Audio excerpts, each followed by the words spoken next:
Assalamualaikum warahmatullahi wabarakatuh. Alhamdulillah, pada kesempatan ini kita masih diberikan kesehatan untuk bisa menjalankan kuliah akuntansi dasar, yaitu pertemuan ke-21 dan 22. Ya, semoga kita semua dalam keadaan sehat walafiat. Amin. Hari ini kita melanjutkan pelajaran kemarin tentang jurnal penyesuaian, yang hari ini kita akan membahas 4 pokok bahasan lagi, yaitu pendapatannya masih harus diterima, biaya dibayar di muka, piutang tak tertagih, dan kas bank. Ya, modulnya sama yang kemarin. Semoga Anda sudah download dan di print out gitu ya. Nah, kemarin kita sudah membahas sampai dengan yang keempat, sub pokok bahasan yang keempat, yaitu biaya yang masih harus dibayar. Ini ya. Kita lanjutkan ke nomor 5. Pendapatan yang masih harus diterima. Pendapatan yang masih harus diterima ini, kalau di laporan keuangan dia masuk ke dalam posisi keuangan sebagai aset lancar. Ya. Bahasa lainnya ini nomor 5 ini piutang pendapatan. Sama, atau pendapatan yang masih harus diterima. Kenapa ini perlu disesuaikan? Nah, ini cirinya adalah ini telah menjadi hak. Nah, ini. Tetapi belum diterima. Nah, jadi mulai dari sini ya, telah menjadi hak tapi belum diterima. Nah, itulah yang menyebabkan terjadinya pendapatan yang masih harus diterima. Jurnalnya seperti ini. Format jurnalnya, debitnya titik-titik yang masih harus diterima. Titik-titik ini nama pendapatannya. Misal sewa yang masih harus diterima pada pendapatan sewa gitu ya. Atau kalau dia bunga yang masih harus diterima pada pendapatan bunga, dan seterusnya. Memang ini agak jarang terjadi ya pada perusahaan dagang. Tapi kalau perusahaan jasa sering. Ya, nilainya sebesar yang belum diterima tadi, ini belum diterima. Nah, gitu ya. Oke ya, lihat contohnya. Bunga atas simpanan deposito bulan Desember 150.000 belum diterima. Artinya bunga ini sudah menjadi hak kita sebagai nasabah, tapi belum diterima karena keadaan tertentu. Apa sebabnya? Faktor waktu mungkin ya. Sehingga hak yang sudah menjadi hak kita tapi belum diterima, inilah yang disebut dengan bunga yang masih harus diterima pada pendapatan bunga gitu ya. Nilainya langsung berapa yang belum diterima? 150, ya langsung 150 gitu ya. Atau bahasa lainnya, debitnya ini boleh diganti dengan akun piutang bunga gitu ya, sama aja.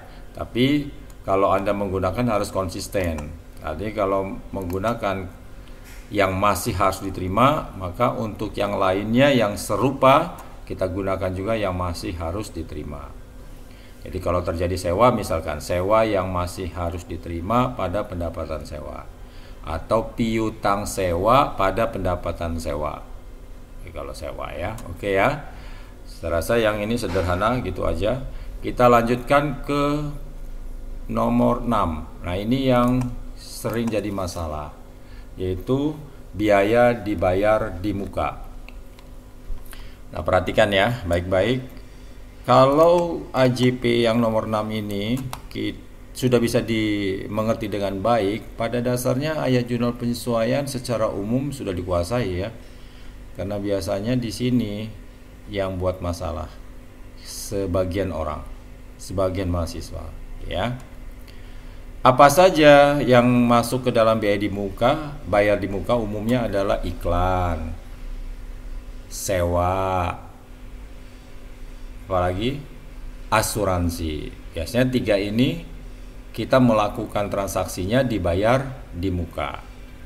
Nah, setelah kita tahu sekitar 3 itu, maka bagaimana akuntansinya? Nah, di sini dijelaskan penyesuaian ini digunakan untuknya ini menggambarkan ada dua metode. Yang pertama metode aset ini ya. Yang kedua di bawahnya ini metode beban. Jadi Anda harus ngerti kapan perusahaan menggunakan metode aset, kapan menggunakan metode beban. Nah, kalau Anda sudah bisa melihat metodenya, maka baru bisa membuat jurnal penyesuaiannya yang benar. Karena antara metode aset dengan metode beban berbeda. Maka kalau Anda nggak bisa menentukan metode, maka ada kesulitan membuat jurnal penyesuaiannya. Gitu ya. Nah, dari mana kita mengetahui metodenya? Kalau jurnal umumnya sudah nggak ada, maka lihat neraca saldonya. Sekali lagi lihat neraca saldonya. Saya jelaskan dalam gambar di sini ya. Untuk metode aset dulu ini, yang atas. Nah, di neraca saldonya ada akun dibayar di muka. Jadi misalkan sewa dibayar di muka, berarti sewanya metode aset. Atau iklan dibayar di muka, berarti iklannya metode aset. Atau sewa dibayar di muka, berarti sewanya metode aset, begitu. Jadi lihat neraca saldonya ini. Karena di neraca saldo ini bisa juga yang terlihat adalah ini yang di bawahnya metode biaya atau metode beban. Misal di neraca saldonya ada beban iklan, berarti itu metode iklannya metode beban atau metode biaya. Atau beban sewa, maka sewanya metode biaya. Atau beban asuransi, berarti waktu bayar asuransi metode biaya. Jadi kesimpulannya di neraca saldonya bisa lihat akun yang sudah terlihat. Kalau ada kata dibayar di muka metode aset, kalau langsung menggunakan kata beban metode biaya. Nggak mungkin dua-duanya ya, salah satu di neraca saldonya. Sekali lagi lihat neraca saldonya. Nah, setelah Anda tahu metodenya, misal di sini iklan. Oh, iklan metodenya adalah metode aset. Berarti jurnal penyesuaiannya ini. Nah, ini beban. Nah, kita bahas iklan dulu ya. Misalkan iklan, berarti di sini beban iklan pada iklan dibayar di muka. Gitu. Kalau di sininya dibayar di mukanya sewa, maka beban sewa pada sewa dibayar di muka dan seterusnya. Gitu. Berapa nilai yang tercantum di sini? Bukan nilai yang ada di neraca saldo ya, tapi nilai yang dijelaskan di bawah ini. Sebesar biaya yang telah terpakai. Nah, ini akan dijelaskan gimana cara menghitungnya ya. Sebesar biaya yang telah terpakai. Tapi sebaliknya, kalau pakai metode biaya, berarti di sininya ada beban iklan. Maka nanti jurnal penyesuaiannya di sini iklan dibayar di muka pada beban iklan. Nah, itu kan terbalik kan? Kalau di sininya beban sewa, maka di sininya sewa dibayar di muka pada beban sewa. Nah, gitu seterusnya ya. Jadi harus hati-hati antara metode aset dan metode biaya. Lalu berapa nilainya kalau dia menggunakan metode biaya? Kan debit kreditnya seperti ini AJB-nya. Berapa nilainya? Nah, ini sebesar biaya yang tersisa. Jadi kalau metode aset sebesar yang terpakai, kalau metode biaya sebesar yang tersisa. Gitu ya. Beda ya. Nah, saya akan jelaskan secara real dengan angka, dengan melihat contoh apa beda terpakai dengan tersisa. Karena kalau nggak bisa membedakan terpakai tersisa juga jadi masalah menentukan nilai rupiahnya, gitu ya. Tapi sebelum ke perhitungan, sekali lagi saya ulang. Pertama, kalau ketemu biaya dibayar muka, yaitu tentang asuransi, iklan, sewa, maka pastikan bahwa Anda sudah tahu metodenya. Metode aset atau metode biaya atau beban. Gitu ya. Nih. Kalau metode aset atau metode beban, lihatnya dari neraca saldo. atau dijelaskan langsung gitu ya. Nah, kalau tidak dijelaskan langsung, lihat metodenya, lihat neraca saldo. Kalau di neraca saldonya ada kata iklan dibayar di muka, berarti iklannya metode aset. Tapi kalau di neraca saldonya di sini beban iklan, kan beda kan? Ini iklan dibayar di muka, ini beban iklan. Maka dikatakan metode beban. Kalau metode aset, ini AJP-nya. Debit kreditnya ya, sebesar terpakai. Kalau metode beban, ini AJP-nya. Awas, kebalik-balik ya. Nilainya sebesar tersisa. Aset sebesar terpakai. Beban sebesar tersisa. Gitu ya. Nah, sekarang untuk memastikan paham bahwa terpakai tersisa itu bagaimana cara menghitungnya, kita lihat di contoh ini. Oke ya. Di neraca saldo ini ada asuransi dibayar di muka, ada iklan dibayar di muka, ada beban sewa. Ini anggap aja neraca saldo ya, tapi ini neraca saldonya sebagian yang terkait dengan dibayar di muka aja. Nah, berarti kan waktu Anda membuat AJP harus tahu dulu asuransi ini metode apa? Metode aset, karena di sininya langsung kata dibayar di muka. Iklan. Nanti buat AJP-nya pakai metode apa? Metode aset, karena ada kata dibayar di muka. Kalau sewa, AJP-nya pakai metode apa? Metode beban, karena langsung menggunakan kata beban sewa. Ingat ya, jadi ada dua kemungkinan, metode aset atau metode beban. Yang dua ini kebetulan pakai metode aset. Bukan berarti asuransi harus pakai aset ya. Kalau asuransinya di sini kelihatannya beban asuransi, bukan asuransi di muka, maka dikatakan metode beban. Ya, tergantung neraca saldonya, tergantung perusahaan kebijakannya menggunakan metode apa. Kalau iklan kebetulan di sini metode aset, yang sewa di sini metode beban, karena langsung menggunakan kata beban, gitu ya. Oke ya, berarti Anda sudah tahu ya, yang dua ini metode aset, yang sewa metode beban. Nah, sekarang lihat data detailnya. Asuransi yang nomor 1 ya, asuransi telah dibayar untuk jangka waktu 2 tahun, mulai 1 Maret. 2 tahun 1 Maret. Nilainya berapa asuransi ini yang sudah dibayar ini? 2.400.000. Tapi jumlah penyesuaiannya bukan ini angkanya ya. Nah, ini yang total biaya asuransi selama 2 tahun dimulai 1 Maret, nilainya 2.400.000. Tadi metode apa asuransi? Metode aset ya. Nah, kalau metode aset berarti yang ini kan AJP-nya. Nah, yang ini. Berarti beban asuransi pada asuransi dibayar di muka. Begitu ya. Ini kan. Nah, coba lihat jawabannya. Nah, benar kan?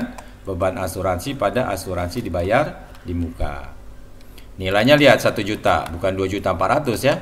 Nah, ini yang kita cari tadi. Yang harus kita cari. Dari mana angka 1 juta? Nah, lihat lagi teorinya. Ini nih. Sebesar yang telah terpakai. Sebesar yang telah terpakai. Ingat tuh.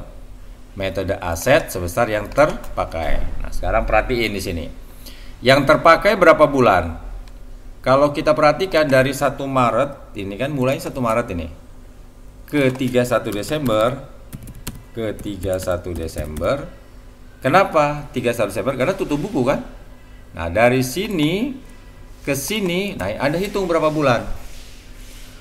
Kalau Anda hitung ternyata ini kan 10 bulan. Maretnya dihitung ya, karena mulai tanggal 1. Maret, April, Mei, Juni, Juli. Pakai jari kalau enggak Anda ragu. Jadi 10 bulan itulah yang disebut dengan terpakai. Artinya asuransi dari 2 tahun sudah terpakai 10 bulan. Maka secara matematika 10 per 24 ini 10 per 24 kali 2.400.000 nilainya totalnya kan tadi 2.400.000. Dari mana 10 bulan? Ya ini tadi dari 1 Maret sampai Desember. Dari mana 24 bulan? Ya 2 tahun ini. Kan 2 tahun totalnya. Berarti 24 bulan.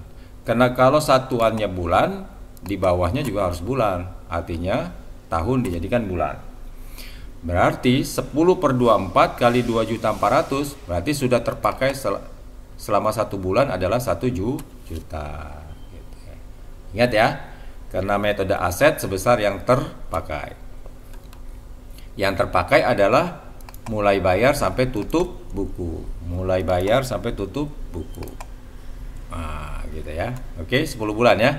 Ngitung ini nggak boleh salah. Kalau salah ya ini keterlaluan juga ya, karena ini bukan akuntansi aja, umum ini sifatnya.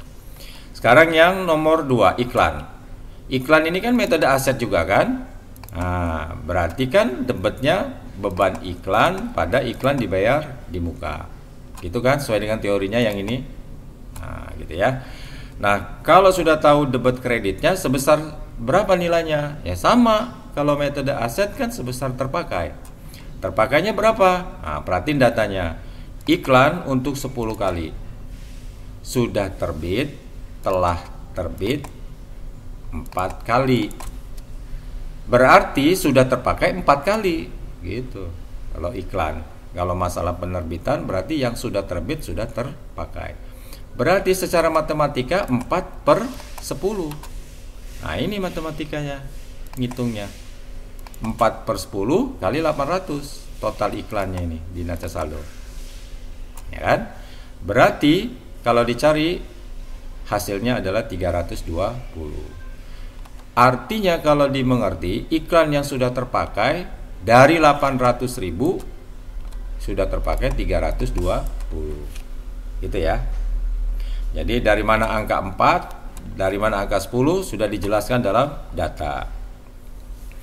Nomor 3. Nah, nomor 3 ini tadi udah dijelaskan, ini metode apa tadi? Metode beban. Kalau metode beban, AJP-nya pakai yang bawah ini. Debetnya dibayar di muka pada beban titik-titik sebesar tersisa. Berarti debetnya sewa dibayar di muka, bukan beban sewa ya, karena ini metode beban. Justru debetnya sewa dibayar di muka pada beban sewa. Nah, kalau lupa lihat di sini. Yang bawah ini, gambar yang bawah ini kan metode beban. Lalu angkanya gimana? Sebesar yang tersisa. Nah, kalau di sini dengan contoh ini kita perhatikan datanya ini ya. Beban sewa yang telah dibayar untuk jangka waktu 1 tahun. 1 tahun itu kan 12 bulan. Dimulai 1 Agustus 2015. Nah, kalau Anda hitung dari 1 Agustus ke 31 Desember berapa bulan? Ini. Kalau Anda hitung. Nah, kalau Anda hitung ternyata dapatnya 5 bulan. Kita hitung pakai jari ya. Agustus, September, Oktober, November, Desember, 5 bulan. Berarti dari 5 bulan sudah terpakai, tersisa berapa bulan? Kan totalnya tadi 1 tahun, 12 bulan. Berarti yang tersisa 7 bulan. Dari mana 7 bulan? 1 tahun 12 bulan dikurang 5 bulan yang sudah berjalan. Tinggal tersisa 7. Nah, 7 ini yang digunakan. Nah, maka 7 per 12. Dari mana 7? Sisa. Tadi kan 5 yang sudah berjalan. Sisanya 7. 12-nya dari mana? 1 tahun.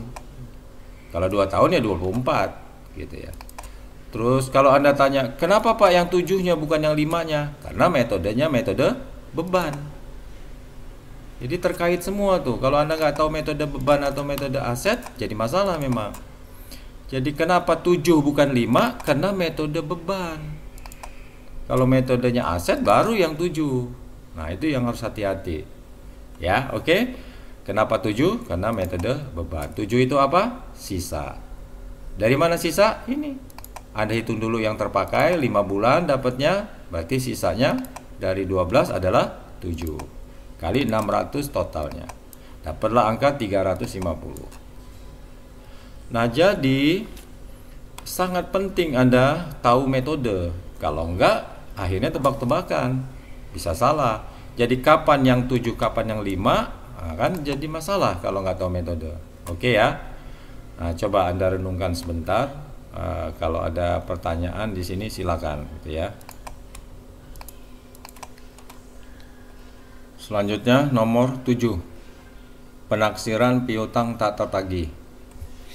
Ini bisa terjadi kalau kita punya piutang karena menjual secara kredit, lalu terjadi kemacetan atau ketidaklancaran saat menagih, sehingga terjadilah piutang tak tertagih. Yang seharusnya uangnya sudah kita terima karena bermasalah, maka macet gitu ya. Nah, cara menjurnalnya ini, kerugian piutang tak tertagih pada cadangan piutang tak tertagih. Nah, ini kata kerugian boleh diganti dengan beban. Beban piutang tak tertagih gitu boleh ya. Tapi harus konsisten, kalau kerugian aja, kalau beban aja. Lalu kata cadangan juga boleh diganti dengan penyisihan. Jadi penyisihan piutang tak tertagih. Ya, tapi kalau kita mau sepakat, kita samakan aja menggunakan akun debitnya kerugian piutang tak tertagih, sisi kreditnya cadangan piutang tak tertagih. Ya, ini untuk menjurnal kalau ada piutang yang macet atau yang tidak tertagih. Oke ya, kita lihat contohnya. Ada perusahaan punya piutang di neraca saldo sebesar 5 juta. Pernah macet sebelumnya 50.000. Atau cadangan yang sudah pernah terjadi 50.000. Menurut data penyesuaian yang kita bahas nomor 1 aja, yaitu piutang tak tertagih ditaksir 1,5% dari saldo piutang. 1,5%-nya ini kebijakan perusahaan yang sudah ditetapkan sebelumnya, gitu ya, 1,5%. Oke ya, jurnalnya nomor 1 seperti ini tadi, kerugian piutang tak tagih pada cadangan, nilainya Anda perhati ini, 1,5% kali piutang, ini piutangnya kan 5 juta ini. Nah ini ya. Setelah Anda kali, ini kan dalam kurung, baru dikurang dengan cadangan yang ada 50.000 ini. Gitu ya. Jadi kalau nggak teliti ini sering salahnya begini. Dikurang dulu baru dikali.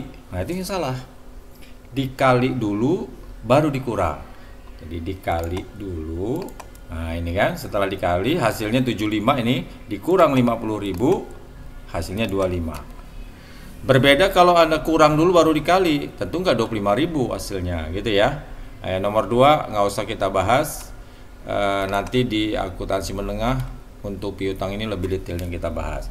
Jadi yang kita bahas yang nomor 1 aja, apa cirinya? Sekian persen dari saldo piutang. Oh, ini kan dari penjualan gitu ya, atau langsung disebut kerugiannya.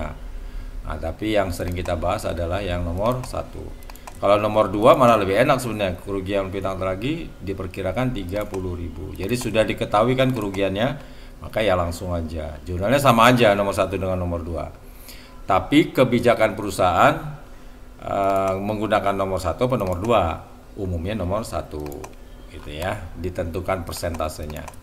Oke ya. Gini aja untuk yang piutang tak tagih, saya rasa nggak ada masalah ya. Kalau lupa lihat lagi jurnalnya ke sini. Jangan ditebak ya.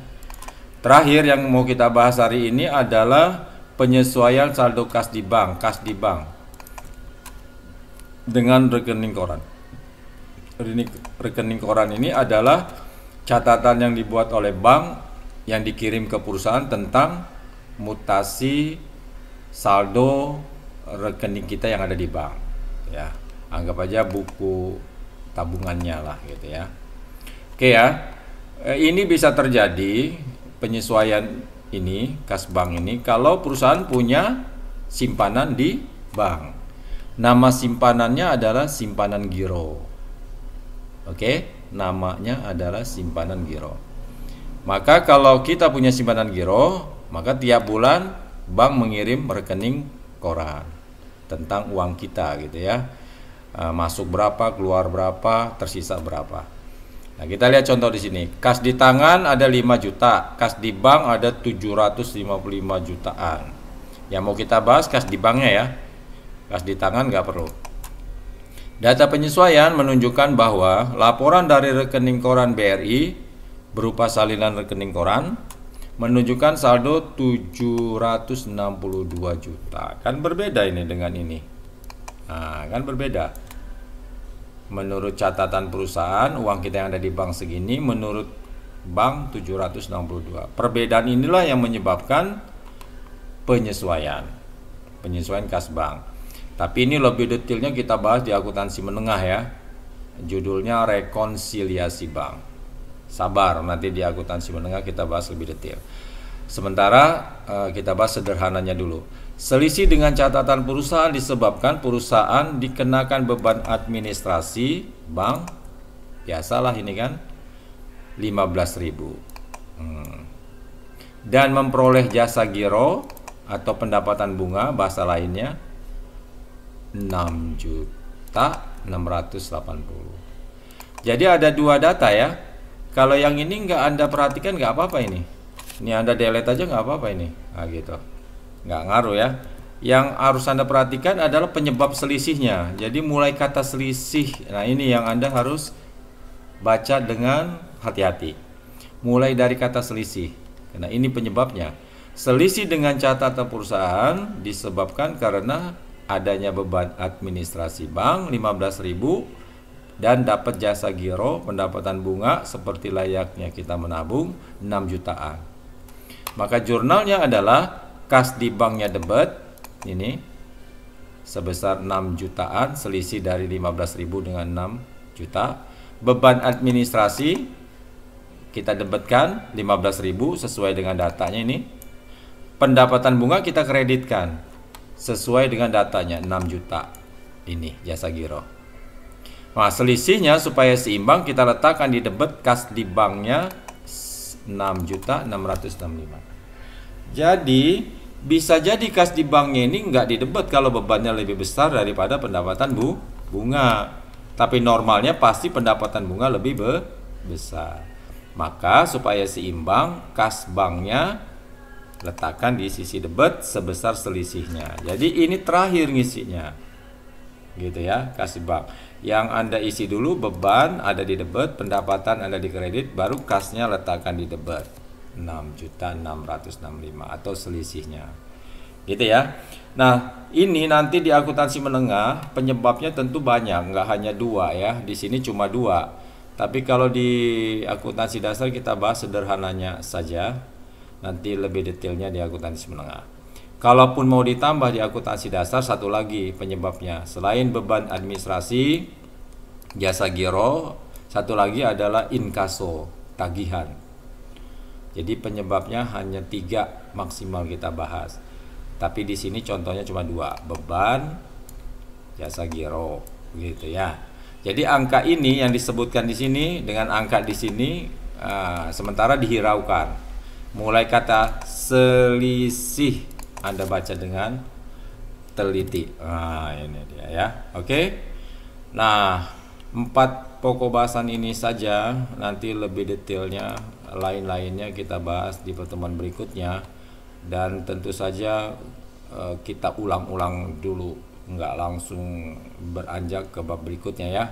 Bab berikutnya adalah neraca lajur, tapi belum kayaknya, minggu depan belum ya. Masih jurnal penyesuaian. Kita pastiin dulu jurnal penyesuaiannya sudah banyak pahamnya ya, sudah ngerti semua, baru kita lanjutkan. Oke ya, kalau sudah Anda dikasih tugas untuk menyelesaikan soal nomor 1 dan soal nomor 2.